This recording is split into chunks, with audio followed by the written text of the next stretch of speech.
सच्चिदानंद सद्गुरु साईनाथ महाराज की जय।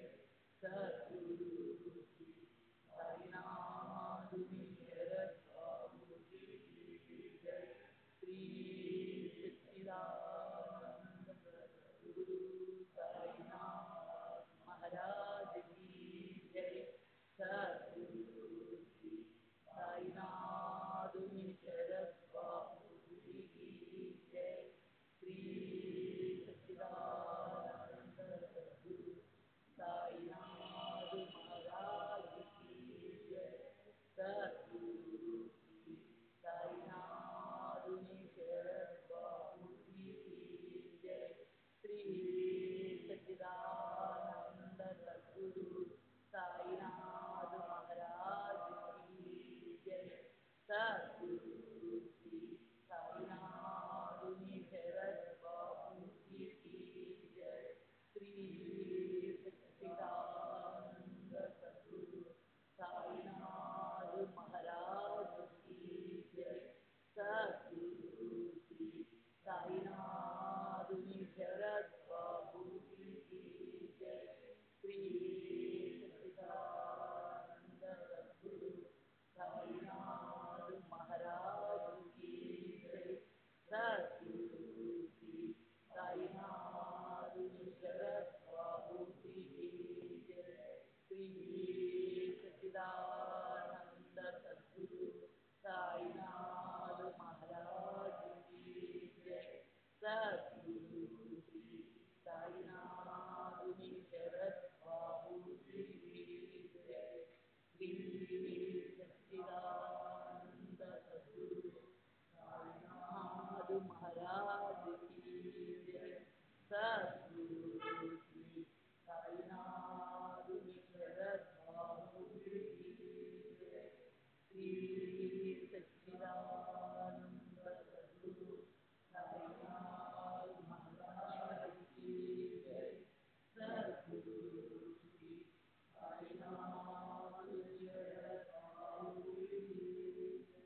श्री सच्चिदानंद सद्गुरु साईनाथ महाराज की जय। सद्गुरु श्री साईनाथुनि शरद बाबूजी की जय। సాయి వంటి దైవంబు లేడోయి లేడోయి, ప్రజలందరి నోట సాయి నామం పలకాలి, సర్వత్రా సాయి రూపం రంజిల్లాలి, ముజ్జగాలు సాయి మహిమతో ముప్పిరిగొనాలి. సాయి పదరవళులు మన హృదయ కుహరంలోని నిశ్శబ్ద నిశీధిలో ప్రతిధ్వనించాలి. ప్రణవనాద వీచికల్లా సాయి జ్ఞాన సౌరభాలు సర్వత్రా వ్యాపించాలి. ఆ సుజ్ఞాన సౌరభాల ఆస్వాదనలో మన మనసులు మత్తెక్కాలి. సాయి ప్రేమామృత ధారలు అంతటా నిరంతరం వర్షించాలి. ఆ ప్రేమామృత ధారలలో తడుస్తూ, ఆ జ్ఞాన సౌరభాల మత్తులో ఆనందంగా నర్తిస్తూ, సాయి వంటి దైవంబు లేడోయి లేడోయి అని అందరూ ఏకకంఠంతో గానం చేయాలి. అదే నా ఆశ, ఆశయం, ఆకాంక్ష. అదొక మధుర స్వప్నం. ఆ స్వప్న సాఫల్యం కోసం శ్రీ సాయినాథుని అనన్య ప్రేమతో, ఆర్ద్రతతో ప్రార్థించటమే మనం చేయగలిగింది, చేయవలసింది. Shri Babuji.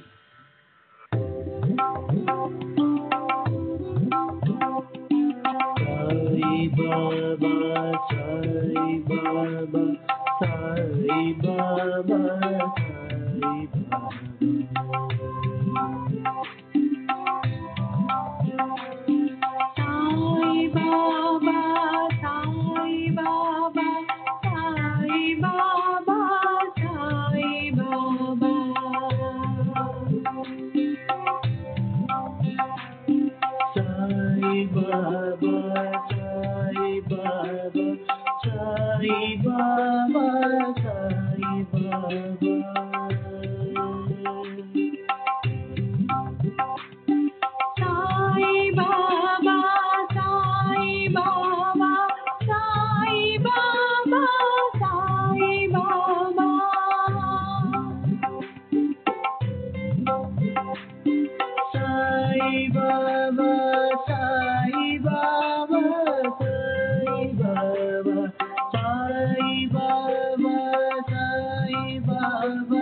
Baba, Sai Baba, Sai Baba, Sai Baba, Sai Baba, Sai Baba, Sai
Sai Baba, Sai Baba.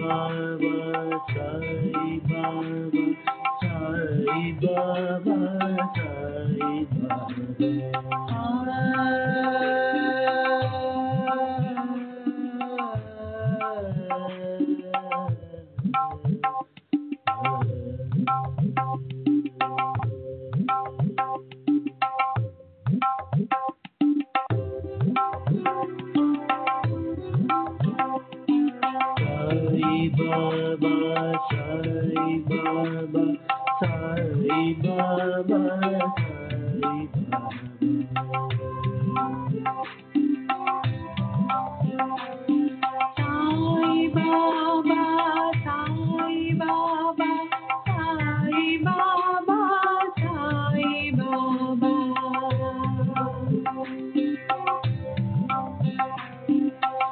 Baba, Sai Baba, Sai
Shri सच्चिदानंद सद्गुरु साईनाथ महाराज की जय। सद्गुरु श्री साईनाथुनि शरद बाबूजी की जय।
श्री सच्चिदानंद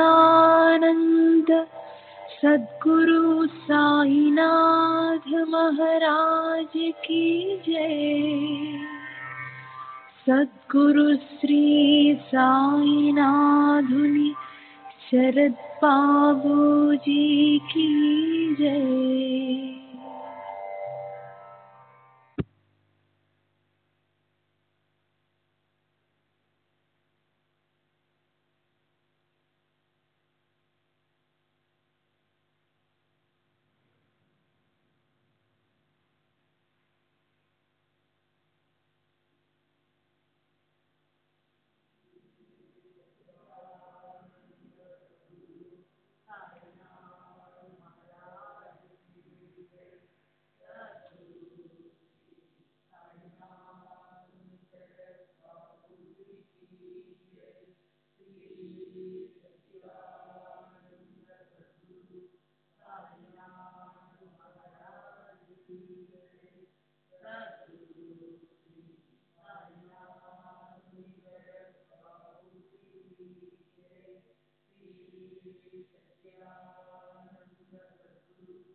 श्री सच्चिदानंद सद्गुरु साईनाथ महाराज की जय। सद्गुरु श्री साईनाथ शरद बाबूजी की जय। శ్రీ సాయినాథాయ నమః. శ్రీ సాయిబాబా సత్య చరిత్ర 4వ అధ్యాయం. నిన్నటి తరువాయి. భేదభావాలను వదిలి చరాచర వస్తువులన్నీ బ్రహ్మరూపమేనని, మనకు కనిపించే ఈ జగద్ ఐశ్వర్యం బ్రహ్మ యొక్క అఖండ ఐశ్వర్యమేనని, ఈ ప్రకారంగా ఈ విశ్వమంతా సంపూర్ణంగా తామేనన్న యథార్థ జ్ఞానం కలిగినప్పుడు కలిగే ఆ సుఖ మాధురిని ఏం చెప్పను. సుధామధుర భావ తరంగాల్లోకి జార్చే అనిర్వచనీయమైన గొప్ప అనుభవం కలుగుతుంది. అలాంటి నాది అన్న భావం ప్రాప్తించాక, తాము తప్ప వేరేదేది ఎక్కడా లేనప్పుడు ఎవరి మీద వైరభావం పెట్టుకోవాలి, ఎవరికి భయపడాలి? షిరిడీలో సాయినాథులు కూడా మంగళవేడిలో సంత దామాజీ పంత్, సజ్జనగడిలో సమర్థ రామదాసు, వాడిలో నృసింహ సరస్వతిలాగే జయించడానికి కఠినము, తీరాన్ని చేరటం మరింత కష్టము అయిన సంసారాన్ని జయించారు. అమృత జల్లులు చిలకరించే శాంతే ఈయనకు అలంకారం. మూర్తిభవించిన జ్ఞాన భాండాగారమే ఈయన. వైష్ణవులకు ఈయన పుట్టిలు లాంటివారు. ఉదారుల్లోకెల్లా ఉదారులైన ఈయన పారమార్థిక కర్ణుని అవతారమే. ఈ సాయి సంసారంలోని సారమే. అశాశ్వతమైన వస్తువుల పట్ల ఈయనకి ఆసక్తి లేదు. వారి వృత్తి ఆత్మస్వరూపంలో లీనమై ఉంటుంది. పరమప్రాప్తిని సాధ్యం చేసుకోవడం మీదే వారి లక్ష్యం ఉంటుంది. అలాంటి వారి స్థితిని గురించి ఏం వర్ణించాలి? ఇహలోకానికి చెందిన ఔన్నత్యాన్ని గాని అల్పత్వాన్ని గాని ఆయన లెక్క చేయరు. పరలోక సుఖం అంటే ఉల్లాసమూ లేదు, అవహేళన కూడా లేదు. ఆయన అంతరంగం స్వచ్ఛమైన అద్దంలా నిర్మలమైనది. ఆయన వాణి నిరంతరం కృపామృత రసధారణను వర్షిస్తుంది. రాజులు, పేదలు, దరిద్రులు, దీనులు వీరంతా ఆయన దృష్టికి ఒక్కలాగే అనిపిస్తారు. ఆయనకి మానవమానాలు తెలియవు. ఆయన స్వయంగా సకల ప్రాణికోటిలోనూ వ్యాపించి ఉండే పరమేశ్వరులే. కానీ అందరిలాగే లోకులతో సహజంగా మాట్లాడతారు, వ్యవహరిస్తారు. దేవదాసీల నాట్యాన్ని అవలోకిస్తారు. గేయ కవిత్వాన్ని లేదా గానాన్ని వింటూ పారవస్యంతో ఊగిపోతారు. అయినా ఆయన సమాధి స్థితి కించిత్తైనా భంగం కాదు. అల్లా నామస్మరణ వారిని గుర్తించడానికి చిహ్నం. జగత్తంతా మేల్కొని ఉన్నప్పుడు ఆయన నిద్రిస్తారు. జగత్తు నిద్రిస్తున్నప్పుడు ఆయన మేల్కొని ఉంటారు. ఆయన అంతరంగం సర్వాన్ని తనలో దాచుకొని గంభీరంగా ప్రవహించే సాగరంలా శాంతంగా ఉంటుంది. ఆయన నిశ్చిత ఆశ్రయం ఏంటో ఎవరికీ తెలియదు. ఆయన ఏ ఆచార వ్యవహార నియమాలను పాటించరు. తాము కూర్చున్న చోటు నుంచి ఎక్కువగా కదలరు. అయినా అన్ని వ్యవహారాలు ఆయనకు తెలుస్తాయి. ఆయన దర్బారులో పైకి కనిపించేది ఎప్పుడూ ఆడంబరమే అయినప్పటికీ, ఆయన 190 కథలు చెప్పినప్పటికీ ఆయన మౌనాన్ని విడవరు. ఆయన మసీదు గోడకు ఆనుకుని నిలబడతారు. ఉదయము సాయంత్రము భిక్ష కోసం గ్రామంలో తిరిగినప్పటికీ, లెండిబాగుకి లేదా చావడికి పోతున్నప్పటికీ ఆయన ఆత్మస్థితి అఖండంగా ఉంటుంది. గతంలో ఏ జన్మలో, ఏ సందర్భంలో, ఏ సమయంలో నేనెంత తపస్సు చేశానో కానీ దేనివల్ల శ్రీ సాయినాథులు నన్ను మమతానురాగాలను పంచే తమ నులివెచ్చని ఒడిలో చేర్చుకున్నారో అది నాకు తెలీదు. అయితే అది నా తపస్సుకు ఫలితమా? నేనైతే జన్మతః దుష్టుణ్ణి. శ్రీ సాయి స్వతహాగా దీనుల మీద ప్రేమ కురిపించేవారు. ఇదంతా ఎన్నటికీ మార్పు చెందని ఆయన కృపే. సిద్ధపురుషుల వర్గంలో జన్మించినప్పటికీ ఆయన పద్ధతి సాధకుల్లాగానే ఉండేది. ఆయన స్వభావం అహంకార రహితంగా అత్యంత నమ్రతతో ఉండేది. ఆయన అందరినీ గౌరవించేవారు. పైఠానుని ఏకనాథులు, ఆళందిని జ్ఞానదేవులు లాగే శ్రీ సాయి షిరిడీని మహిమా సంపన్నం చేశారు. ప్రతిరోజు ఏ ప్రయత్నము చేయకుండానే బాబా చరణాలను హాయిగా చుంబించి బాబా పాదుదుడిని తలపై ధరించే అదృష్టాన్ని పొందిన షిరిడీలోని తృణ పాషాణాలు ధన్యం. షిరిడియే మనకు పండరిపురం, షిరిడియే జగన్నాథపురి, ద్వారక, షిరిడియే గయ, షిరిడియే విశ్వేశ్వరుడి కాశీ, షిరిడియే రామేశ్వరం కూడా. షిరిడియే మనకు బదరీనాథ్, కేదార్నాథ్, షిరిడియే మనకు నాసిక త్రయంబకేశ్వరం, షిరిడియే మహంకాళేశ్వరుడి ఉజ్జయిని, షిరిడియే మహాబలేశ్వరుడి గోకర్ణ క్షేత్రం. షిరిడిలో సాయితో సమాగమమే మనకు ఆగమ నిగమాలు అంటే వేదాలు, ధర్మశాస్త్రాలు. దానివల్ల సంసారంలోని వ్యవహారాలపై ఆసక్తి తగ్గిపోయి పారమార్థిక మార్గం సులభతరమవుతుంది. సమర్థ సాయి దర్శనమే మనకు యోగ సాధన. వారితో చేసే సంభాషణే మనకు పాప ప్రక్షాళన. ఆయన చరణ సంవాహనమే మనకు త్రివేణి స్నానం. ఆయన చరణ తీర్థ సేవనమే మన వాసనల నిర్మూలన. ఆయన ఆజ్ఞే మనకు వేదవాక్కు. వారి విభూతి ప్రసాద సేవనమే మనకు అన్ని రకాల పుణ్య పావన సాధన. సాయే మనకు పరబ్రహ్మ, సాయే మన పరమార్థం, సాయే శ్రీకృష్ణుడు, సాయే శ్రీరాముడు. మన నిజమైన ఆశ్రయస్థానం శ్రీ సాయియే. సాయి స్వతహాగా సుఖదుఖ రాగ లోబాది ద్వంద్వాలకు అతీతులు. ఆయన ఎన్నడూ ఆనందంగానూ ఉండరు లేదా ఖిన్నులుగానూ ఉండరు. నిరంతరం ఆత్మస్వరూపంలో లీనమై ఉండే శాశ్వత బ్రహ్మయే సాయి.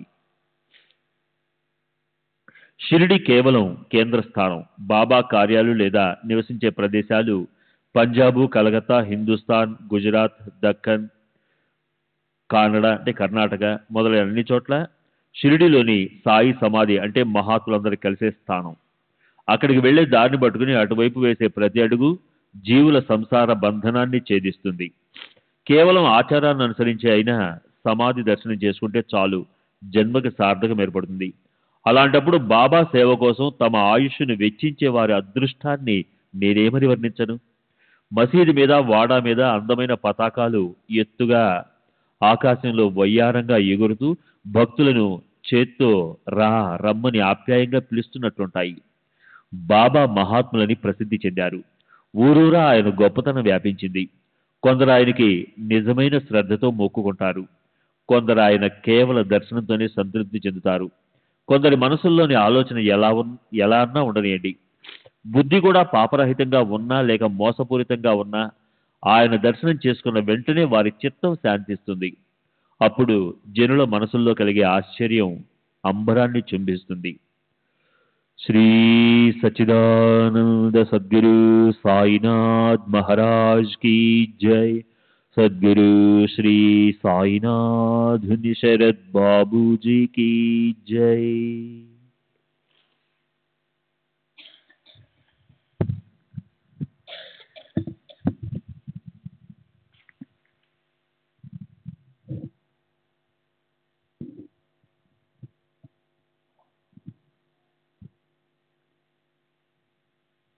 పండ్రీపురంలో విఠలుడు రకుమాయిల దర్శనం విశేషమైనది. అదే విఠలుడి దర్శనాన్ని సాయిబాబా షిరిడీలో ఇచ్చేవారు. నా మాటలు ఎవరికైనా అతిశయోక్తి అనిపిస్తే వారు విఠలుడిపై దృఢభక్తి ఉన్న గౌలీభవ మాటలు వినండి. అప్పుడు వారి సంశయము పటాపంచలైపోతుంది. అతను పండ్రీ వార్కారీ సంప్రదాయానికి చెందినవాడు. ప్రతి ఏడు అతను పండ్రీపురం వెళ్ళేవాడు. అలాగే షిరిడి కూడా వచ్చేవాడు. అతనికి సాయిబాబా అంటే ఎంతో ప్రేమ. వెంట ఒక గాడిదను తీసుకొని ఒక శిష్యుని తోడు తీసుకునేవాడు. ఆ పెద్ద మనిషి నాలుక రామకృష్ణ హరి అన్న నామాన్ని గర్జిస్తుండేది. అతని వయసు 95 సంవత్సరాలు. చాతుర్మాసంలో గంగానది తీరాన మిగిలిన 8 నెలలు పండ్రీపురంలోనూ బువా ఉంటుండేవాడు. అందువల్ల ప్రతి సంవత్సరము అక్కడికి వెళ్ళేటప్పుడు అతను సాయిబాబాని కలవటం జరుగుతుండేది. బాబా వైపు చూస్తూ వినమ్రతతో అతను అంటుండేవాడు, ఈయనే దయామృత సాగరుడు, అనాథనాథుడు.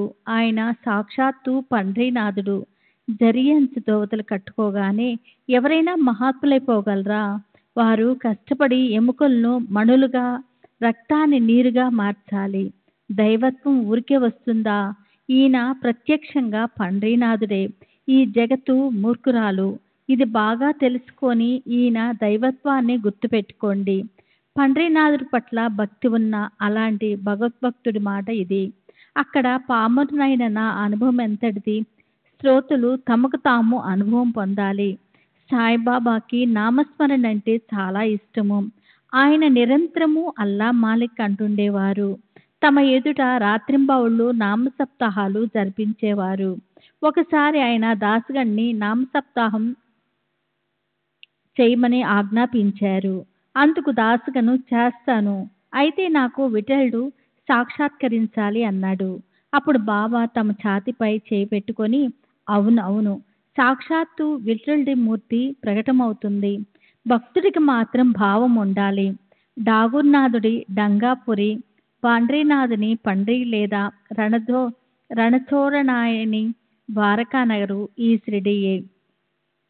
ఇది చూసేందుకు దూరం వెళ్ళవలసిన అవసరం లేదు. విఠలుడేమన్నా వేరే ఎక్కడో గుప్త ప్రదేశం నుండి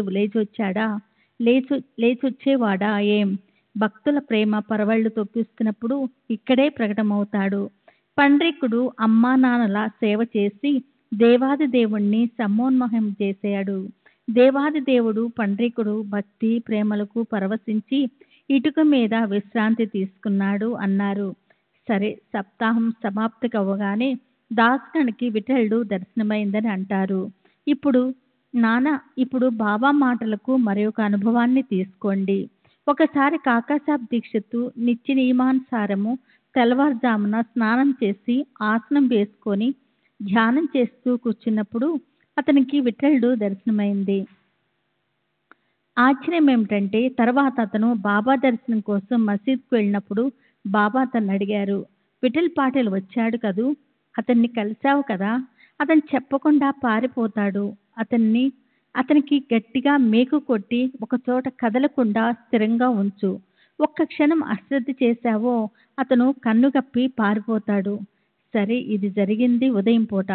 తర్వాత మధ్యాహ్నం పూట విఠల్ దర్శనం సంరంభానికి చెందిన మరొక ఉదాహరణ చూడండి. ఎవరో ఒక పొరుగురు వ్యక్తి పండ్రీపుర విఠోబా చిత్రపటాలు 25 అమ్ముకోవాలని వచ్చాడు. ఉదయాన ధ్యానంలో ఉన్నప్పుడు విఠలుడి మూర్తి ఎలా కనిపించిందో అచ్చం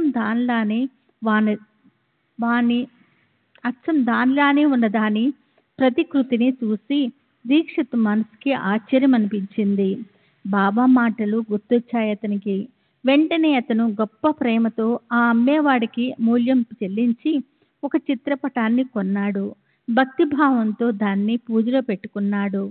శ్రీ సాయికి విఠల పూజ పట్ల కల ఆదరణను వ్యక్తం చేసే మరొక అందమైన వినసొంపైన అత్యంత మధురమైన కథను ఆనందం నిండిన మనసుతో వినండి. భగవంతరావు క్షీరసాగరు తండ్రి గొప్ప విఠల భక్తుడు. పండ్రీపుర యాత్రను పదే పదే మళ్ళీ చేస్తుండేవాడు. తండ్రి దివంగతుడైన తర్వాత ఇంట్లో ఉన్న విఠలుడి విగ్రహానికి పూజ నైవేద్యాలు ఆగిపోయాయి. తండ్రికి శ్రాద్ధం పెట్టడం కూడా ఆగిపోయింది.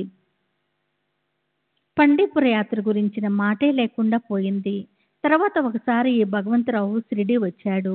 అప్పుడు అతనికి తండ్రిని గుర్తుకు తెస్తూ బాబా అన్నారిలా, అతను నా స్నేహితుడు, ఇతను నా మిత్రుడు కొడుకు అని నేనిక్కడికి లాక్కొచ్చాను. ఇతడు ఎన్నడూ నైవేద్యం పెట్టడు, నన్ను పస్తులుంచుతున్నాడు, విఠల్ని పస్తులుంచుతున్నాడు. అందుకే ఇతన్ని షిరిడీ తీసుకొచ్చాను. ఇప్పుడు అది గుర్తుకు తెచ్చి అతనితో పూజ చేయటం మొదలు పెట్టేస్తాను. ఒకసారి ఒక పర్వదినాన ఏ కాలంలో పుణ్యకృత్యాలు చేస్తే అధిక ఫలం ప్రాప్తిస్తుందో అలాంటి గ్రహణము, పౌర్ణమి మొదలైన శాస్త్రాల్లో చెప్పబడ్డ కాలాల్లో ముఖ్యమైన కాలం. దాసగను ప్రయాగ తీర్థానికి స్నానానికి వెళ్ళాలని మనసు పడ్డాడు. అందుకు బాబా దగ్గర అనుమతి తీసుకోవాలని వచ్చాడు. బాబా, అరే, దానికోసం అంత దూరం వెళ్ళవలసిన అవసరం ఏమిటి? ఇదే మన ప్రయాగ తీర్థం. మనసులో విశ్వాసం దృఢంగా పెట్టుకో. నిజమే, ఆ ఆశ్చర్యం ఏం చెప్పను. దాసగను బాబా పాదాల మీద తలను పెట్టగానే బాబా 2 కాళ్ళ బొటన వేళ్ళ నుంచి నీరు ఊబికి రావటం మొదలుపెట్టి గంగా యమున జలం ప్రవహించింది. ఆ చమత్కారం చూసి దాసగన్కి గగ్గర్పొట్టు కలిగింది. కంఠము పూడికిపోయింది. బాబాది ఎంత గొప్ప కృప! అతని కళ్ళ వెంట ఆ అశ్రు ప్రవాహం ఆనకట్టలు తెంచుకొని దూసుకు ప్రవహించసాగింది. అతని వాణికి స్మరణ కలిగింది.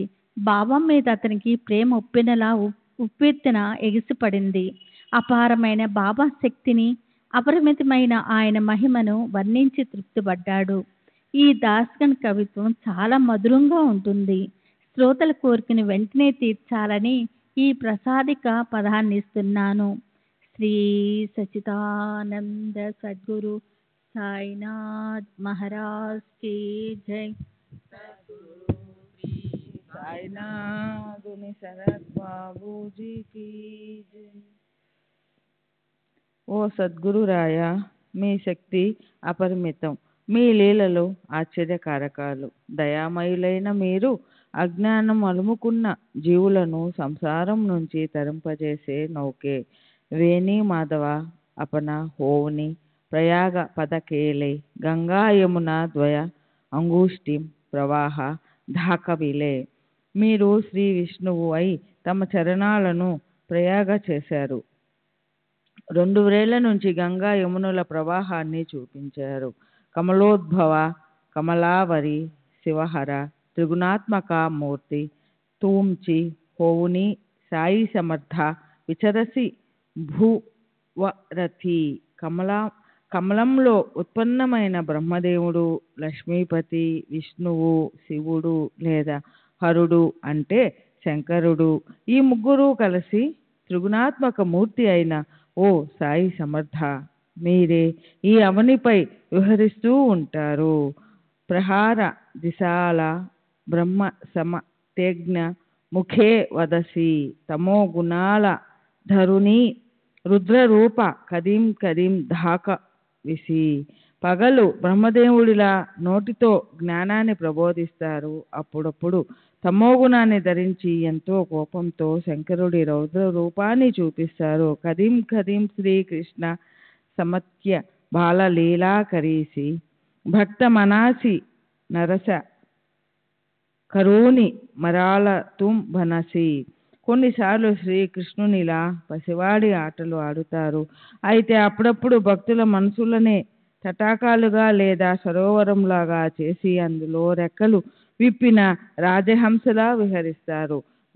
మిమ్మల్ని ముస్లిం అని అందామంటే మీరు చందనం అంటే ఎంతో ప్రేమ, హిందువు అయి అందామంటే మీరు మసీదులో నిరంతరం హాయిగా ఉంటారు. మిమ్మల్ని శ్రీమంతులని అందామంటే మీరు భిక్ష కోసం ఇల్లిల్లు తిరుగుతూ ఉంటారు. ఫకీరు అందామంటే దానం చేయడంలో కుబేర్ని సిగ్గుపడేలా చేస్తారు. మీ నివాసాన్ని మసీదు అందామంటే అక్కడ భక్తులకు విభూది ఇవ్వడానికి అగ్ని నిరంతరం వెలుగుతూనే ఉంటుంది. సకాల పాసుని భక్తసా బడే పూజంతవ కరితి మధ్యాహ్నీలా దినకర్ యోతాం హోత్ అసే హారతి. ఉదయం నుంచి భావిక భక్తులు మిమ్మల్ని పూజిస్తారు. సూర్యుడి నడినెత్తి మీదకు వచ్చినప్పుడు మీకు హారతి జరుగుతుంది. మీకు నాలుగు వైపులా పార్షద గణాల్లాగా దేవుని పరివారం లేదా సేవకుల సమూహంలాగా భక్తులు నిలబడి ఉంటారు. వింజామరులు, చామరులు, ఈగలు మొదలైన వాటిని తోలడానికి అడవి ఆవు తోకల కొసలతో చేయబడిన కొంచెం లాంటి పనిముట్టు చేతిలో పట్టుకొని మీకు విసిరిస్తారు. షింగే అంటే చెవి లేదా కొమ్ము ఆకారంలో ఉండే వాయిద్యం గొప్ప శబ్దంతో సన్నాయిని ఒకలాంటి మధుర ధ్వనితో గనగనమనే గంటల ధ్వని మ్రోగిస్తారు. నడుముకి పట్టీ ధరించిన దండదారులు ద్వారంలో నిలబడతారు. హారతి సమయీ దివ్యాసిని తు కమలావర్ దినసి ప్రదోషకాలిం బసుని ధుని పుడే మదన దహన్ హోసి. హారతి సమయంలో అందమైన ఆసనం మీద కూర్చొని మీరు కమలం మీద లక్ష్మీపతి శ్రీ విష్ణువులా కనిపిస్తారు. ప్రదోష సమయంలో సాయంకాలం ధుని ముందు కూర్చొని మీరు మదన దహను మన్మధుణ్ణి భస్మం చేసే పారేసిన శ్రీ శివశంకరులు అవుతారు. ఓ బాబా సాయి, మీ వద్ద మాకు రోజు ఈ ముగ్గురు దేవతల లీల అనే ఈ అనుభవం కలుగుతుంది. అలా అయి ఉండగా నా ఈ మనసు ఊరికే అటు ఇటు తిరుగుతుంది. దాన్ని మీరిప్పుడు స్థిరం చేయండి. ఇదే మీకు నా విన్నపం. అదమదమ మీ మహాపాతకీ శరణు తుజ్యపాయం అలోం నివార దాసగనుంచే త్రితాప గురురాయ. నీచాతి నీచమైన నేను మహాపాతకుణ్ణి, మీ పాదాలను శరణంటూ వచ్చాను. ఓ గురురాజా, నా త్రితాపాలను దూరం చేయండి. సరే, జనులు తమ మహాభయంకరమైన పాపాలను ప్రక్షాళనం చేసుకోవడం కోసం గంగా వద్దకు పోతారు. గంగా తన పాపాలను పోగొట్టుకోవడానికి మహాత్ముల పాదాలు పట్టుకుంటుంది. కనుక శ్రీ సాయిబాబా పవిత్ర చరణాలను వదిలి గంగా లేదా గోదావరి యాత్ర చేయవలసిన అవసరం లేదు. భక్తిభావంతో మహనీయుల స్తోత్రం సాయిబాబా మధుర చరిత్రను వింటే చాలు.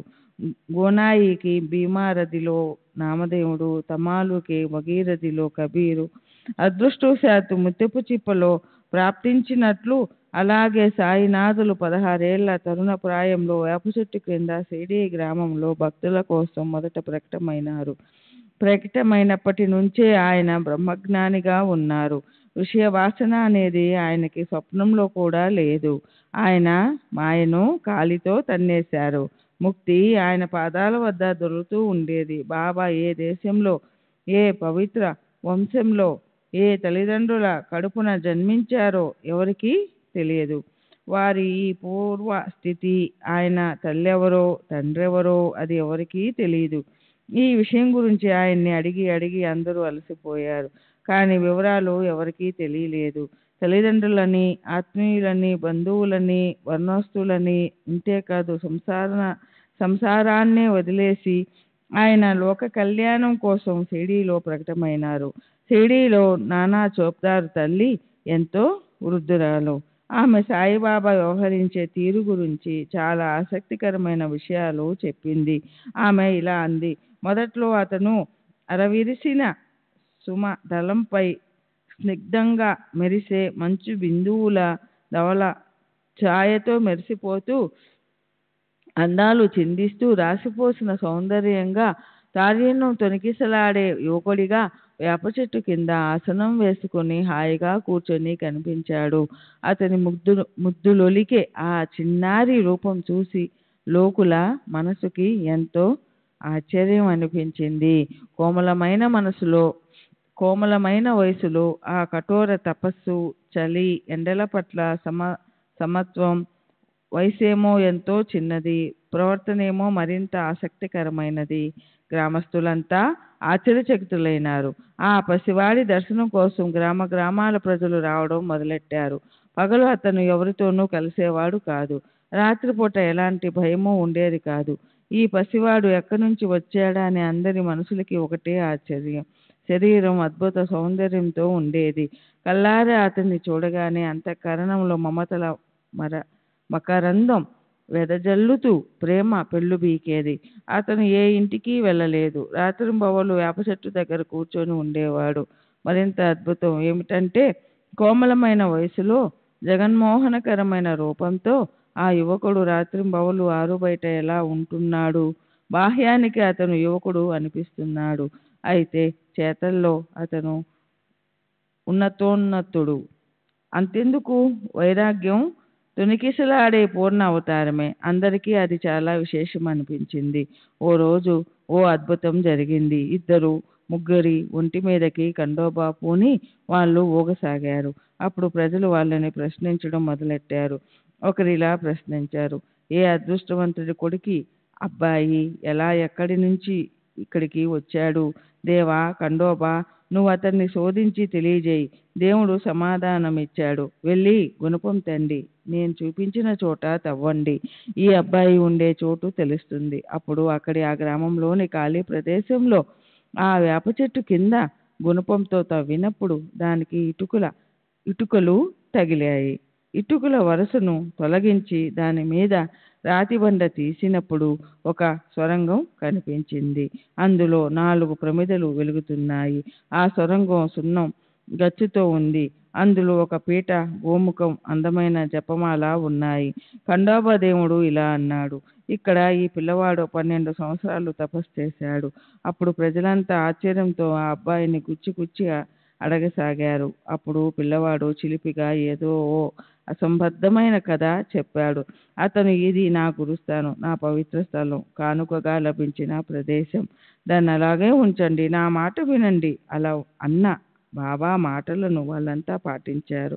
అయితే బాబా అసంబద్ధంగా అన్నారు అని నా నాలుక ఎందుకు అన్నది? నా భావం నాకే ఆశ్చర్యం అనిపించింది. అలా నేనెందుకు అనుకున్నాను. అయితే ఇప్పుడు నాకు తెలుస్తుంది, బాబాకి ఇది సహజంగానే వినోదం అయి ఉంటుంది. మొదటి నుంచి బాబా ఆశప్రియులు. భూగృహం ఆయన నివాసం అనిపిస్తుంది. అయితే అది తమ గురువుదని అనడం వల్ల తన గొప్ప మహత్వం ఏమీ తగ్గిపోదని బాబాకి అనిపించి ఉండవచ్చు. శ్రీ సచ్చిదానంద సద్గురు సాయినాథ్ మహారాజ్ की जय. सद्गुरु श्री साईनाथ शरद बाबूजी की जय. బాబా ఆజ్ఞానుసారం గ్రామస్తులు ఎప్పటిలానే ఇటుకలు పెట్టి బాబా గురుస్థానం అంటూ ఆ భూగృహాన్ని మూసివేశారు.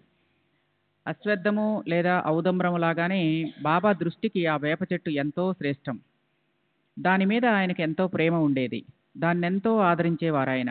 మహల్సాపతి మొదలైన షిరిడీకి చెందిన పాత గ్రామస్తులు బాబా గురువుగారి సమాధి స్థానమని దానికి వందనం చేసేవారు. ఈ సమాధి స్థానం దగ్గర బాబా 12 సంవత్సరాలు మౌనం ధరించి తపస్సు చేశారన్న మాట ప్రజల్లో ప్రసిద్ధి చెందింది. వేప చెట్టుతో కలిపి సమాధికి 4 వైపులా ఉన్న స్థలాన్ని కొని బాబా భక్తుడు సాటే సాహెబ్ అక్కడ 4 అరుగులుండే భవనాన్ని నిర్మించారు. ఈ భవనమే ఈ వాడాయే యాత్రికులకు మొదట్లో ఉండడానికి వసతి స్థానం. అక్కడ వచ్చిపోయే వారితో ఎంతో రద్దీగా ఉండేది. సాటే వేప చెట్టుకు చుట్టూరా ఒక అరుగు కట్టించారు. దక్షిణ ఉత్తర దిశల వైపు పైన అంతస్తు కట్టారు.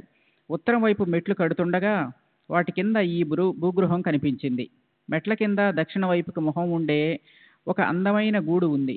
దాని ఎదురుగానే వేప చెట్టు అరుగు మీద ఉత్తరం వైపున ముఖం పెట్టి భక్తులు కూర్చుంటారు. గురువారం శుక్రవారం సూర్యాస్తమానంలో ఈ ప్రదేశంలో పేడతో అలికి పైన ఓ క్షణం పాటు సాంబ్రాణి ధూపం వేసిన వారికి శ్రీహరి సుఖం ప్రసాదిస్తారు. ఇది అతిశయోక్తి కాదు కదా, ఇందులో ఎంత నిజముంది అని శ్రోతలకు మనసులో సందేహం కలగవచ్చు. కానీ అందులో సందేహించవలసిన పని లేదు. ఇవి నా సొంత మాటలు కావు. ఇవి కాక చెవులారా విన్న సాయిబాబా పలుకులు. వాటిని ప్రత్యక్షంగా విన్నవారు ఇప్పటికీ జీవించే ఉన్నారు. తర్వాత కట్టబడింది దీక్షిత్ వాడ. బాడుగ ఇచ్చి ఉండేవారికి వసతి సులభతరమైంది. ఆ తరువాత కొద్ది రోజుల్లోనే అక్కడ రాతి మేడ కూడా నిర్మించబడింది. దీక్షిత్ చేసే పుణ్యకార్యాలు మొదటి నుంచి ప్రసిద్ధి చెందాయి. అతను మోసలో వేసి తయారు చేసిన అతను మూర్తీభవించిన భావార్థమే. అతను ఇంగ్లండ్కు వెళ్ళి వస్తున్నప్పుడు అక్కడ అతనికది అంటే ఆధ్యాత్మిక ఆకర్షణకు మూల కారణాన్ని నాటింది. భారతదేశంలోని మధుర, కాశీ, ద్వారకా మొదలైన ధార్మిక తీర్థాలను వదిలి ధర్మబాహ్యమైన ఆంగ్ల భూమి పరమార్థాన్ని ఎలా సాధ్యం చేసి ఇస్తుంది అని ఇక్కడ శ్రోతలకు సందేహపడవచ్చు. శ్రోతలకు ఈ సందేహం రావడం సహజమే. అది దూరం అయితే అప్పుడు వారికి విషయం పట్ల ఆసక్తి కలగవచ్చు. కొద్దిగా విషయాంతరమైంది కదా, అయితే శ్రోతలు క్షమిస్తారని ఆశిస్తాను. కాశీ, ప్రయాగ, బదరి, కేదార్, మధుర, బృందావనం, ద్వారకాపురి లాంటి అత్యంత పవిత్ర యాత్రలు దీక్షిత్ ఇదివరకే చేసి ఉన్నారు.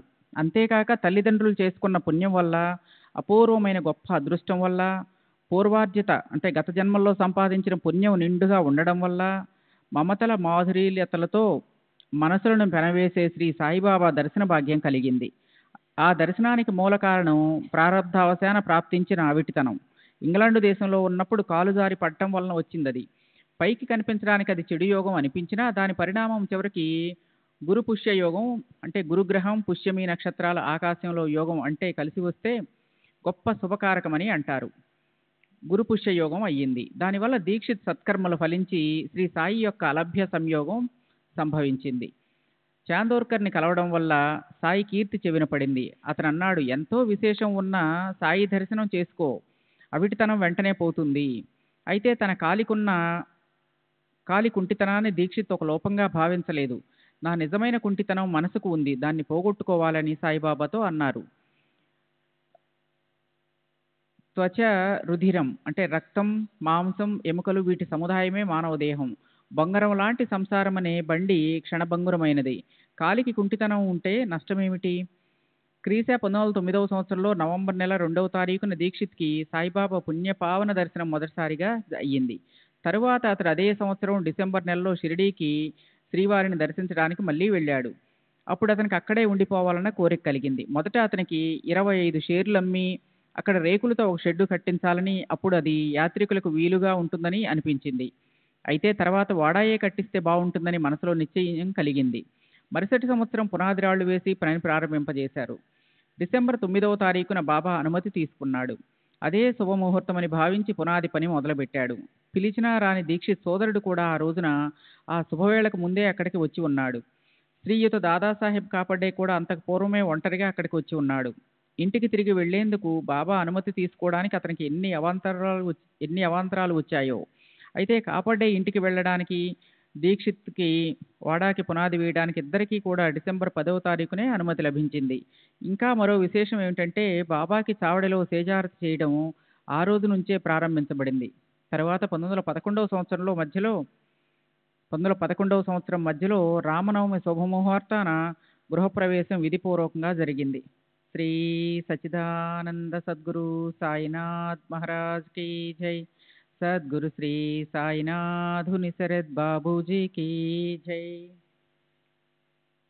శ్రీ సచ్చిదానంద సద్గురు సాయినాథ్ మహారాజ్ की जय. సద్గురు శ్రీ సాయినాథుని శరత్ బాబూజీ की జై.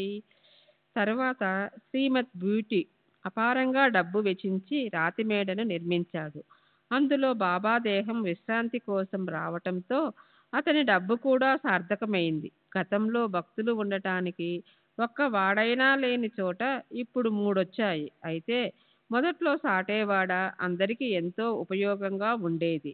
పూటీ కట్టిన ఆ వాడకి మరో విశేషం.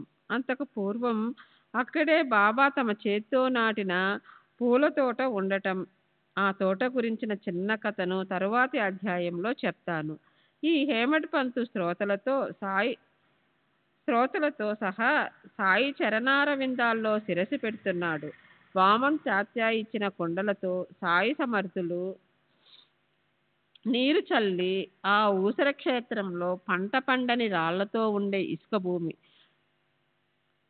తోట పెంచారు. ఆ తర్వాత ఆయన గుప్తమైపోయారు. అయితే కొద్ది రోజుల్లో ఔరంగాబాద్ నుంచి చాందిపాటిలతో కలిసి వాళ్ళ పెళ్లి ఊరేగింపుతో పాటు షిరిడీకి తిరిగి వచ్చారు. తరువాత దేవీదాసును కలవటం, జానకీదాసుతో అనుబంధం ఏర్పడటం, గంగాగిరితో పరిచయం, ఈ త్రికూటం షిరిడీలో ఒక చోట కలవటం జరిగింది. మొహజిద్తో కుస్తీ పట్టడం, మసీదులో నివసించటం, డెంగెల్తో ప్రేమ ఏర్పడటం, బాబాని భక్తులు కలవటం జరిగాయి. వీటన్నిటి గురించిన వర్ణన తరువాతి అధ్యాయంలో వింటారు. ఇప్పుడు హేమడ్ పంతు శ్రీ సాయికి శరణు వెళ్ళి అనన్యంగా ఆయనకు సాష్టాంగం చేస్తాడు. సర్వులకు శుభమస్తు. ఈ ప్రకారంగా మహాత్ములు సజ్జనులు ప్రేరణ కలిగించిన భక్త హేమడ్ పంతు రచించిన శ్రీ సాయి సమర్థుల సత్య చరిత్రలోని సాయి సమర్థుల అవతరణం అనే పేరు గల 4వ అధ్యాయం ముగిసింది. శ్రీ సద్గురు సాయినాథార్పణమస్తు. శుభం భవతు. 5వ అధ్యాయం శ్రీ సాయి పునః ప్రకటీకరణ. శ్రీ సాయి షిరిడీలో మళ్ళీ ప్రకటమవటము. శ్రీ గణేశునికి నమస్కారం, శ్రీ సరస్వతీదేవికి నమస్కారం, శ్రీ గురు మహారాజుకు నమస్కారం, శ్రీ కులదేవతకి నమస్కారం, శ్రీ సీతా శ్రీరామచంద్రులకి నమస్కారం, శ్రీ సద్గురు సాయినాథునికి నమస్కారం. ఇప్పుడు బాబా షిరిడీలో గుప్తమై చాందిపాటిల్ వెంట మళ్ళీ ఎలా వచ్చారో ఆ కథను పూర్వకథకు అనుసంధానంగా వినండి. స్వయంగా బాబా నీరు మోసి తోటను ఎలా నిర్మించారు, గంగాగిరి మొదలైన మహాత్ములను ఒక చోట పోగు చేయటం ఎలా జరిగింది అన్న విషయాలపై శ్రద్ధ పెట్టడం శుభప్రదం. తరువాత కొంతకాలం వరకు బాబా గుప్తంగా మట్టిలో మాణిక్యంలా ఉండి మళ్ళీ ముస్లిం పెళ్లి వారితో కలిసి షిరిడీ వచ్చారు. అంతకు ముందే దేవీదాసు షిరిడీకి వచ్చి ఉండిపోయాడు. తరువాత జానకీదాసు అనే పేరు గల గోసావి షిరిడీలో ఉండటానికి వచ్చాడు. అదంతా ఎలా జరిగిందో ఇప్పుడు వివరంగా చెప్తాను. శ్రోతలు శ్రద్ధతో ఆదరవపూర్వకంగా వినండి. ఔరంగాబాద్ జిల్లాలో ధూప్ అనే గ్రామంలో చాందిపాటిల్ అనే పేరు గల ఓ అదృష్టవంతుడైన ముస్లిం ఉండేవాడు. అతను ఔరంగాబాద్లో ప్రయాణిస్తున్నప్పుడు అతని గుర్రం ఒకటి తప్పిపోయింది. 2 నెలల పాటు వెతికినా దాని జాడ తెలియలేదు. అది అసలు దొరుకుతుందా అని పాటిల్ ఎంతో నిరాశ చెందాడు. గుర్రం కోసం చాలా కలవరపడ్డాడు. గుర్రం మీద కూర్చోవటం కోసం వేసే జీనుని భుజాన వేసుకుని వచ్చిన దారినే తిరుగుముఖం పట్టాడు. ఔరంగాబాదును దాటి 4.5 క్రోసులు 9 మైళ్ళు లేదా సుమారు 14 కిలోమీటర్లు ముందుకు వచ్చాడు. దారిలో ఓ మామిడి చెట్టు కనిపించింది. దాని కింద ఈ రత్నం కనిపించింది. అతని తలపై టోపీ, ఒంటికి కపిని, చంకలో చటకా ఉన్నాయి. అతను పొగాకు నలిపి చిలిం తయారు చేశాడు.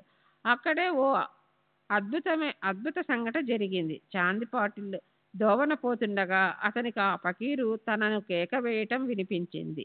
ఫకీర్, ఒరేయ్, కొంచెం ఈ నీడలో కూర్చో, చిలిం తాగి అప్పుడు ముందుకు వెళ్ళు అంటూ ఆ జీను దేనికి అని అడిగాడు. అప్పుడు పాటిల్, నా గుర్రం తప్పిపోయింది, దానిది అన్నాడు. అప్పుడు ఫకీర్, అదిగో అటు వెళ్ళి ఆ కాలువ దగ్గర వెతుకు అన్నాడు. ఆ ప్రకారంగా అక్కడ వెతికినప్పుడు గుర్రం వెంటనే దొరికింది. చాంద్ పాటిల్ దిగ్భ్రాంతి చెందాడు. మనసులో ఔలియా కలిశాడు. ఈయన చేతులు అంతు పట్టడం లేదు. ఈయన్ని మానవుడిని ఎలా అనాలి? తరువాత ఆ పాటిల్ గుర్రాన్ని తీసుకుని వెనుతిరిగి మునుపటి ప్రదేశానికి మళ్ళీ వచ్చాడు. ఫకీర్ అతన్ని తన వద్ద కూర్చోపెట్టుకున్నాడు. తన చేతిలోకి చెంటాను తీసుకొన్నాడు. దాన్ని మట్టిలో గుచ్చాడు. ఆ లోపలి నుంచి కనకనమనే నిప్పు కణిక తీసి చేతిలోని చిలుం మీద పెట్టాడు. అప్పుడు చిలుంను చుట్టే పాతగుడ్డ తడపటానికి సటాక తీసుకొన్నాడు. సమీపంలో నీరు లేదని దాన్ని నేల మీద తాకించాడు. వెంటనే అక్కడి నుంచి నీరు రావటం మొదలుపెట్టింది. గుడ్డ ముక్కను తడిపి పిండేసి చిలుం గొట్టానికి చుట్టాడు. చిలుంని తను పీల్చి పటేల్ కూడా ఇచ్చాడు. ఈ చమత్కారం చూసి పటేలుకు మతిపోయింది. అతను ఫకీరును మా ఇంటికి వచ్చి దాన్ని పావనం చేయమని అర్థించాడు. స్వ ఇచ్ఛతో దేహాధారణ చేసిన బాబా కూడా పాటిల్పై అనుగ్రహం చూపించారు. మరునాడు గ్రామానికి వెళ్ళి పటేల్ ఇంట్లో ప్రవేశించారు. కొద్ది కాలం అక్కడే ఉండిపోయారు. అప్పుడు ఆయన తిరిగి షిరిడీకి వచ్చారు. చాంద్ పాటిల్ ధూప్ గ్రామాధికారి. అతని భార్య మేనల్లుడికి షిరిడీలోని అమ్మాయితో వివాహ సంబంధం కుదిరింది. చాంద్బాయి భార్య మేనల్లుడికి పెళ్ళీడు వచ్చింది. అతనికి షిరిడీలోని మాధవ్తో పెళ్లికి శుభముహూర్తం వచ్చింది. పెళ్లివారు గుర్రం బండ్లు కట్టించుకుని షిరిడీకి బయలుదేరారు. బాబా కూడా ఆ చాంద్బాయి బలవంతంపై ఆ పెళ్లివారితో కలిశారు. పెళ్ళైపోయింది. పెళ్లివారు తిరుగుముఖం పట్టారు. బాబా ఒంటరిగా వెనకే ఆగిపోయారు. ఆగిపోవటం అలాగే ఉండిపోయారు. షిరిడీ అదృష్టం పండింది. సాయిబాబా అవినాశి, సనాతనులు. ఆయన హిందువు కాదు, ముస్లిము కాదు. ఆయన జాతి, మత, కుల, గోత్రాలు అతీతులు. ఆయన మూర్తీభవించిన ఆత్మజ్ఞానమే సాయి అనే ప్రజలచే పిలువబడే పేరు ఆయనకు పెట్టబడిన పేరా? యా సాయి, రండి సాయి అని గౌరవంతో ఆయనకు పెట్టిన కేకే ఆయనకు పేరయింది. ఆరంభంలో పెళ్లివారితో పాటు ఖండోబా దేవాలయం వద్ద మహాల్సాపతి ఆవరణలో బాబా దిగిన రోజున ఆ పేర ఆయనకు వచ్చింది. మొదట్లో అది భగత్ యొక్క ప్రాంగణం. తరువాత అది అమీన్బాయిదైంది. పెళ్లివారు వచ్చి అక్కడి మర్రి చెట్టు కింద దిగారు. ఖండోబా దేవాలయ ప్రాంగణంలో బండ్లన్నిటినీ విప్పగా బాబా కూడా మిగిలిన వారితో పాటు అక్కడ దిగారు. ఆ బాలపకీరు బండి నుంచి కిందికి దిగటం మొదట భగత్ దృష్టిలో పడింది. అప్పుడు అతను రండి సాయి అంటూ ఆయన ఎదుటికి వెళ్ళాడు. అప్పటి నుంచి ఆయనకు ఆ పేరు వచ్చింది. అప్పటి నుంచి ఆయన్ని ప్రజలు సాయి అని పిలవటం మొదలుపెట్టారు. ఆయనకు ఆ పేరే స్థిరపడింది. తర్వాత బాబా అక్కడ చిలిం పీల్చారు. మసీదులో ఉండసాగారు. దేవీదాస్తో ఆయన కలిసి మెలిసి ఉండేవారు. ఆయన అలా షిరిడీలో హాయిగా ఉండిపోయారు. బాబా ఒకప్పుడు చావిడిలోను, మరొకప్పుడు దేవీదాసు సాంగత్యంలోను, ఇంకొకప్పుడు మారుతి దేవాలయంలోనూ ఉండేవారు.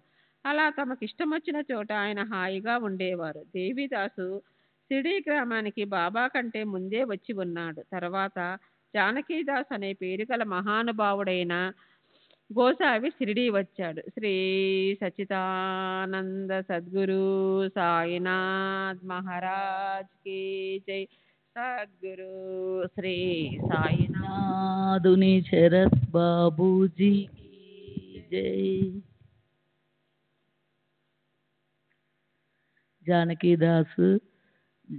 జానకీదాసు దగ్గరకు సాయి మహారాజు వెళ్ళి కూర్చొని మాట్లాడుతూ ఉండేవారు. ఇద్దరికి ఒకరి పట్ల ఒకరికి ప్రగాఢమైన ప్రేమ ఉండేది. వారు నిత్యము నియమంగా అలా కలుస్తూ ఉండేవారు. వారిద్దరూ ఆ సమాగమనం అందరికీ చెప్పలేనంత ఆనందాన్ని కలిగించేది. అలాగే గంగగిరుడు అనే పేరు గల గొప్ప వైష్ణవుడు పూనా తాంబే నుంచి షిరిడీకి వస్తుండేవాడు. 2 చేతుల్లో మట్టి కుండలు తీసుకొని బావి నుంచి సాయిబాబా నీళ్లు మోయటం చూసి మొదట్లో గంగవీరుకు చాలా ఆశ్చర్యం అనిపించింది. అయితే తర్వాత సాయిబాబాని ముఖాముఖి కలిసినప్పుడు అతడెంతో స్పష్టంగా చెప్పాడు, షిరిడి అదృష్టం గొప్పది, దీనికి సిసలైన శ్రేష్టరత్నం లభించింది. ఈ రోజు ఇతను భుజానికి నీళ్లు మోస్తున్నాడు, కానీ ఇతను సామాన్యుడు కాడు. ఈ భూమి ఏదో పుణ్యం చేసుకుంది కనుకే ఇతని ఇక్కడికి వచ్చాడు. అలాగే ఆనందనాథుడని పేరు గల ప్రఖ్యాతి చెందిన మరొక మహాత్ముడు కూడా ఇతను అద్భుత కార్యం చేస్తాడు, కానీ భవిష్యత్తు చెప్పాడు. గొప్ప ప్రసిద్ధి చెందిన ఈ ఆనందనాథుడికి ఏవలే గ్రామంలో ఒక మఠం ఉంది. ఓసారి అతను షిరిడి వాసులతో పాటు షిరిడీకి వచ్చాడు. ఆనందనాథుడు అక్కల్కోట మహారాజుకి శిష్యుడు సాయిబాబా ఎదురుగా చూసి ఆహా, ఇతను సాక్షాత్తు వజ్రమే. ఈరోజు ఈ వజ్రము చెత్త కుప్ప మీద పడి ఉంది, అంతేకాని ఇది నిజానికి గులకరాయి కాదు. ఆనందనాథుడి మాట అన్నప్పుడు బాబా బాగా పసిపిల్లవాడు ఆనందనాథుడిని ఇంకా ఇలా అన్నాడు, ఈ మాటలు మనసులో పెట్టుకోండి, తర్వాత ఇవి మీకు గుర్తుకొస్తాయి. అలా భవిష్యత్తులో జరగబోయేదన్నీ చెప్పి ఆనందనాథుడు ఏవలకు తిరిగి వెళ్ళిపోయాడు. సాయి యుక్త వయసులో ఉన్నప్పుడు తలపై కేశాలు కత్తిరించకుండా ఉంచుకునే వారు తలను ఎన్నడూ ముండనం చేయించుకునేవారు కాదు. ఓ పహిల్వాన్లాగా దుస్తులు ధరించేవారు. బాబా రహతాకి వెళ్ళినప్పుడు బంతి, జాజి మల్లె మొదలైన మొక్కలు తెచ్చి తమ చేతులతో వాటిని ఆ ఉసార భూమిలో నాటి నియబద్ధకంగా నీరు కూడా పోసేవారు. ఆయన భక్తుడు వామన తాత్య ఆయన కోసము కాల్చిని పచ్చి కుండలను రెండింటిని ప్రతిరోజు తెచ్చేవాడు. బాబా తమ స్వహస్తాలతో అక్కడ నీరు చల్లేవారు. బావిలో నీరు కుండల్లో నింపి భుజానికి మోస్తూ తీసుకొచ్చేవారు. సంధ్య తన పయ్యాదని ధరతలపై విసరటంతోనే వాటిని ఆయన చేపట్టే కిందికి తీసుకెళ్ళి పెట్టేవారు. అక్కడ వాటిని పెట్టక ముందే ఆ కుండలు అక్కడికక్కడే విరిగిపోయేవి. వామన్ తాత్య మర్నాడు ఉదయాన్నే బాబాకి కొత్త కుండలు తీసుకొచ్చి ఇచ్చేవాడు. నిజానికి కాల్చిన కుండలు గట్టిగా ఉంటాయి, మంచివి. అయితే బాబాకి పచ్చివి ఎందుకు కావలసి వచ్చాయి? కుమ్మరివాడు బట్టిలో వేసి శ్రమ లేని కుండలను కావాలి కుమ్మరి వాడికి వాటిని ధరలను ఆయన మొదటే చెల్లించి వాటిని తెప్పించేవారు. 3 సంవత్సరాల పాటు ఇదే పనిని చేసి బాబా బీడు భూమిలో తోటను పెంచారు. ఆ స్థలానికి ఈరోజు మంచి యోగము పట్టి జనులు అక్కడ వెలసిన వాడని హాయిగా అనుభవిస్తున్నారు. శ్రీ సచ్చిదానంద సద్గురు సాయినాథ్ మహారాజ్కి జై. సద్గురు సాయినాథుని శరత్ బాబుజీకి జై. రెండో పేరు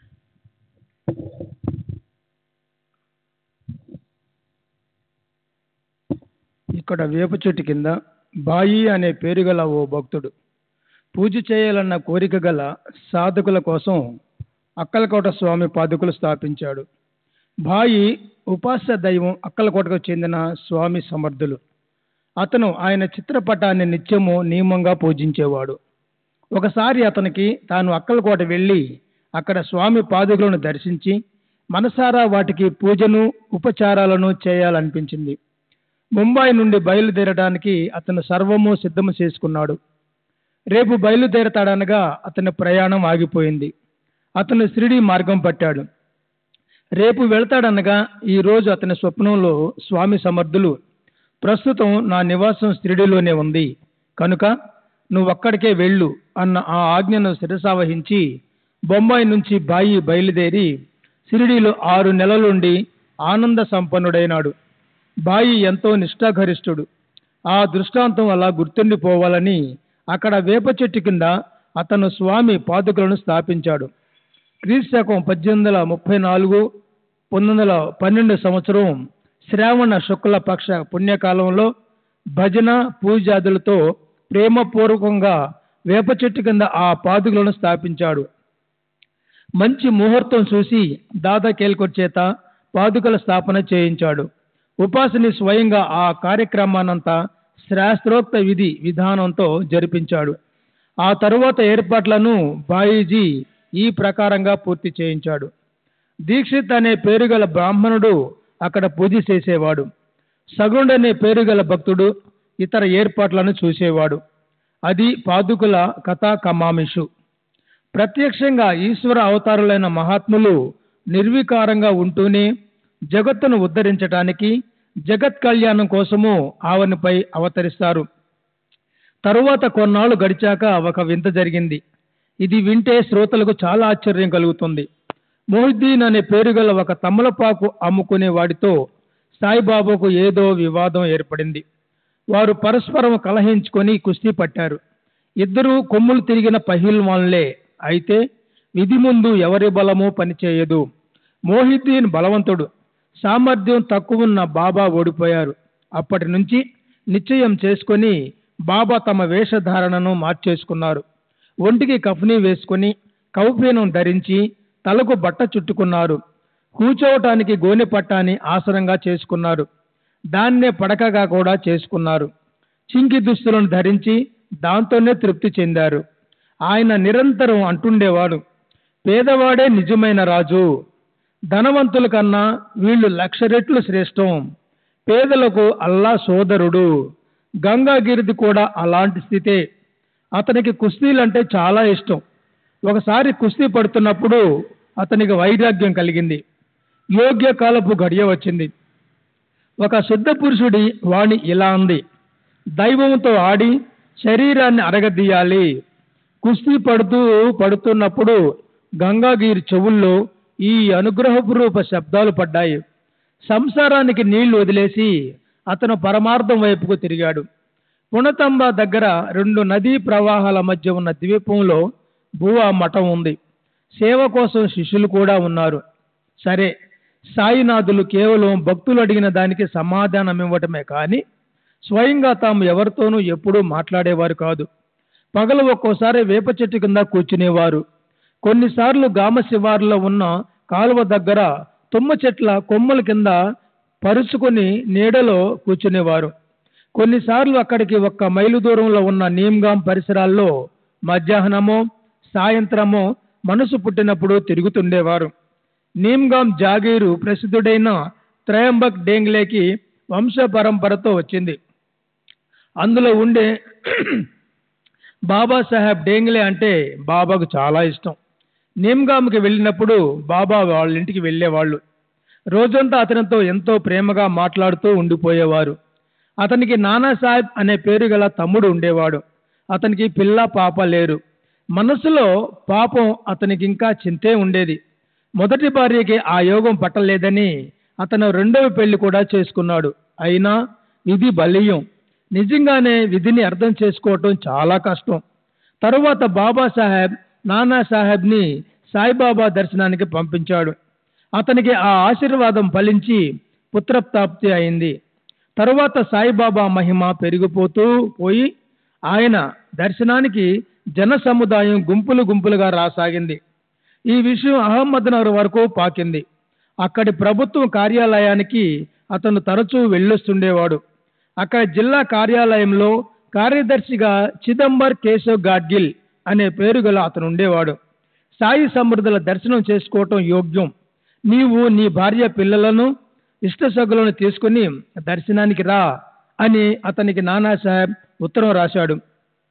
ఇలా ఒకరి వెనుక ఒకరుగా అనేక మంది షిరిడీ రాసాగారు. బాబా ప్రాచుర్యం పెరుగుతున్న కొద్దీ ఆయన దర్శనం కోసం వచ్చే పరివారం కూడా పెరుగుతూ పోయింది. సాయిబాబాకి ఎవరితోనూ అవసరం లేకపోయినా రోజంతా భక్తులు ఆయన చుట్టూ ఉండేవారు. సూర్యుడు మబ్బుల మాటను అస్తమించాక షిరిడీ గ్రామంలోని పాడుబడ్డ మసీదులో ఆయన నిద్రించేవారు. ఆయన ఒంటికి పాదాల వరకు జీరాడే కఫ్ని, తలకు ఓ తెల్లని బట్ట ఉండేవి. సమీపంలో ఎప్పుడూ చిలుం, రేకు డబ్బా, సట్కా, పొగాకు ఉండేవి. ఉతికి ఆరేసిన తెల్లని వస్త్రం ఎడమ చెవి వెనుక జటాజోటంలాగా చుట్టుకునేవారు. అలా ఆయన వస్త్రాలు శరీరాన్ని చక్కగా ఆచ్ఛాదించగా ఉండేవి. 8 రోజులు ఆయన వాటిని ఉతికేవారు కాదు. ఆయన కాళ్ళకి జోడు లేదా చెప్పులుండేవి కావు. ఆయన ఆసనం ఓ చిన్న గోనెపట్ట ముక్క మీదే ఆయన నిత్యము కూర్చునేవారు. జారగిలబడటానికి తలగడ అనేది ఎలా ఉంటుందో ఆయనకు తెలియదు. ఆయనకి దేంతోనైనా తృప్తి లభించేది. ఆ పాత గోనెపట్ట అంటేనే ఆయనకి మహా ఇష్టంగా ఉండేది. అక్కడ ఆయన నిశ్చయపూర్వకంగా ఎల్లవేళలా రోజంతా కూర్చునే ఉండేవారు. ఆ ప్రకారంగా కూర్చోవటానికి పడుకోవటానికి కూడా ఆ గోనెపట్టానే వాడేవారు. నడుముకి కట్టుకునేందుకు కేవలం ఒక కౌఫీనం మాత్రం ఉండేది. మరో వస్త్రం కప్పుకునేవారు కాదు. చలి నుండి రక్షణ కోసం కేవలం ఒక దుని మాత్రమే ఉండేది. గోనెపట్ట ఆసనం మీద కూర్చుని బాబా దక్షిణం వైపుకు ముఖం పెట్టి ఎడమ చేతిని చెక్క కటకటాల మీద పెట్టి ఎదురుగా దుని వైపు చూస్తూ మసీదులో కూర్చుని ఉండేవారు. అంతెందుకు, దునిలో అహంకారాన్ని, వాసన సహితంగా నానా రకాల మనోవ్యాపారాలను అంటే రాగద్వేషాలు, సుఖ దుఃఖాలు, భయభీతులు ఆహుతి చేసి అలా దునిలో సకల ప్రాపంచిక ప్రవృత్తి వాహనాన్ని అనేక రకాల పద్ధతుల్లో చేసేవారాయన. అలా ఆ గొప్ప అగ్నిగుండంలో బాబా జ్ఞానాభిమానం అనే సమిధలు రేల్చేవారు. ఆయన నోటి నుండి ఎల్లప్పుడూ అల్లా మాలిక్ అనే పదం జాలువారేది. బాబా నిరంతరం ఆయన గుణగానాన్ని ఆలపిస్తూ ఉండేవారు. మసీదు మాత్రం ఎంత ఉండేదని, ఆ ప్రదేశం కేవలం 2 స్తంభాల మధ్య ఉండేంత స్థలం. దానిలోనే బాబా కూర్చోవటం, లేవటం, అందరినీ కలవటం చేసేవారు. గద్దె, తలగడ అనేవి ఇప్పుడొచ్చాయి. చుట్టూరా భక్త సముదాయం కూడా ఇప్పుడు పోగైంది. మొదట్లో ఆయన దగ్గరికి పోవాలంటే అందరికీ భయమే. 1912 సంవత్సరం నుండి పూర్తిగా కొత్త పద్ధతి మొదలైంది. మసీదు స్థితిలో కూడా నిజమైన మార్పులు రావటం మొదలైంది. మసీదు నేలలో మోకాతు లోతు గుంటలు ఉండేవి. అక్కడ భక్తుల కోరికను అనుసరించి ఒక్క రాత్రిలో బండలు పరవటం అయిపోయింది. మసీదులో ఉండటానికి ముందు బాబా తకియాలో ఉంటూ చాలా కాలం పాటు అక్కడే లీనమై ఉండేవారు. అక్కడే కాళ్లకు గజ్జెలు కట్టుకొని కంజరి తాళానికి అనుగుణంగా బాబా ఎంతో ఆనందంగా నాట్యం చేసేవారు. ప్రేమ పారవశ్యంతో మృదు మధురంగా మంజులంగా పాడేవారు. మొదట్లో సాయి సమర్థులకు దీపాలు పెట్టే పండుగ లేదా దీపాలు వెలిగించడం అంటే చాలా ఇష్టంగా ఉండేది. దానికోసం ఆయన స్వయంగా దుకాణాలకు నూనె అడగటానికి వెళ్ళేవారు. చేతిలో రేగు డబ్బా తీసుకొని నూనె వ్యాపారుల దుకాణాలకి వెళ్ళి స్వయంగా నూనెను యాచిస్తూ ఆ నూనె తెచ్చి ప్రమిదల్లో నింపేవారు. మసీదులోనూ దేవాలయాల్లోనూ ప్రమిదలను మిలమిల మెరిసే కాంతి జలపాతాలను విరజిమ్మేలా వెలిగించేవారు. అలా కొన్ని రోజుల వరకు అది చక్కగా కొనసాగింది. దీపారాధన అంటే బాబాకు భలే ఇష్టం. చీకట్లను తరిమే ప్రత్యూష కాంతి సంపదల దీపావళిని కూడా ఆయన జరిపేవారు. చింకి గుడ్డలను చింకి వత్తులు చేసి మసీదులో దీపాలు వెలిగించేవారు. ప్రతిరోజు ఆయన నూనెను ఉచితంగా తెచ్చేవారు. అయితే వ్యాపారుల మనసుల్లో దురాలోచన వచ్చిందనుకోసారి అందరం కలిసి ఇప్పుడు ఆ గొడవకు స్వస్తి చెప్దామనుకున్నారు వారు. తరువాత అలవాటు ప్రకారం బాబా వారిని నూనె అడగటానికి వెళ్ళారు. అందరూ లేదని చెప్పినప్పుడు ఓ అద్భుతం జరిగింది. బాబా ఏమి మాట్లాడకుండా మౌనంగా తిరిగి వచ్చేశారు. ప్రమిదల్లో వట్టి ఒత్తులను వేశారు. నూనె లేకుండా ఇప్పుడైనా ఏం చేస్తారా అని వ్యాపారులు ఆసక్తితో చూడసాగారు. బాబా మసీదులో పిట్టగోడ మీదన్న రేగు డబ్బాను తీసుకున్నారు. అందులో కొంచెంగా ఉంది నూనె. శ్రీ సచిదానంద సద్గురు సాయినాథ్ మహారాజ్ की जय. सद्गुरु श्री साईनाथ निशरद बाबू जी की जय.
श्री सच्चिदानंद सद्गुरु साईनाथ महाराज की जय। सद्गुरु श्री साईनाथ धुनि शरद बाबू जी की जय। साई रहम नजर करना, बच्चों का पालन करना। साई रहम नजर करना, बच्चों का पालन करना। जाना तुमने जगत पसारा, सब ही झूठ जमाना। जाना तुमने जगत पसारा, सब ही झूठ जमाना। साई रहम नजर करना, बच्चों का पालन करना। साई रहम नजर करना, बच्चों का पालन करना। मैं अंधा हूँ बंदा तुका, मुझसे पथ दिखलाना। मैं अंधा हूँ बंधा तुका, मुझसे पथ दिखलाना। साई रहम नजर करना, बच्चों का पालन करना। साई रहम नजर करना, बच्चों का पालन करना। दास गण कहे अब क्या बोलूं, थक गई मेरी रसना। दास गण कहे अब क्या बोलूं, थक गई मेरी रसना। साई रहम नजर करना, बच्चों का पालन करना। साई रहम नजर करना, बच्चों का पालन करना। रहमो नजर करो अब मोरे साई, तुम बिना नहीं मुझे माँ बाप बाई। रहमो नजर करो मैं अंधा हूँ बंदा तुम्हारा। मैं अंधा हूँ बंदा तुम्हारा। मैं ना जानू, मैं ना जानू, मैं ना जानू अल्लाह इलाही। रहमो नजर करो, रहमो नजर करो अब मोरे साई। तुम बिना नहीं मुझे माँ बाप बाई। रहमो नजर करो काली जमाना मैंने गमाया। काली जमाना मैंने गमाया। साथी आके रखा, साथी आके रखा, साथी आके रखा तुम बिना कोई। रहमो नजर करो, रहमो नजर करो अब मोरे साई। तुम बिना नहीं मुझे माँ बाप बाई। रहमो नजर करो अपने मस्जिद का झाड़ू गड़ो है। अपने मस्जिद का झाड़ू गड़ो है। मालिक हमारे, मालिक हमारे, मालिक हमारे तुम बाबा साई। रहमो नजर करो, रहमो नजर करो अब मोरे साई। तुम बिना नहीं मुझे माँ बाप बाई। रहमो नजर करो। श्री सच्चिदानंद सद्गुरु साईनाथ महाराज की जय। सद्गुरु श्री साईनाथ शरद बाबू जी की जय।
श्री सच्चिदानंद सद्गुरु साईनाथ महाराज की जय।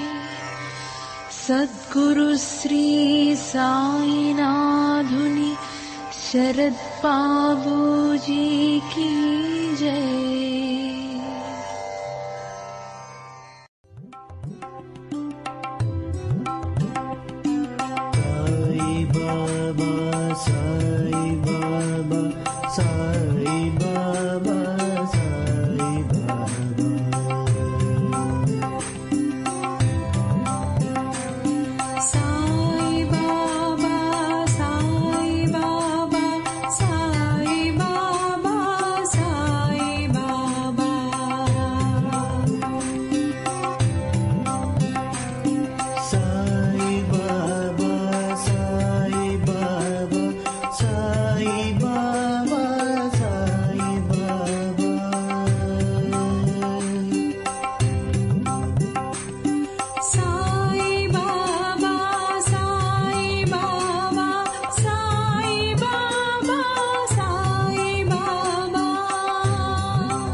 Sai Baba,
Sai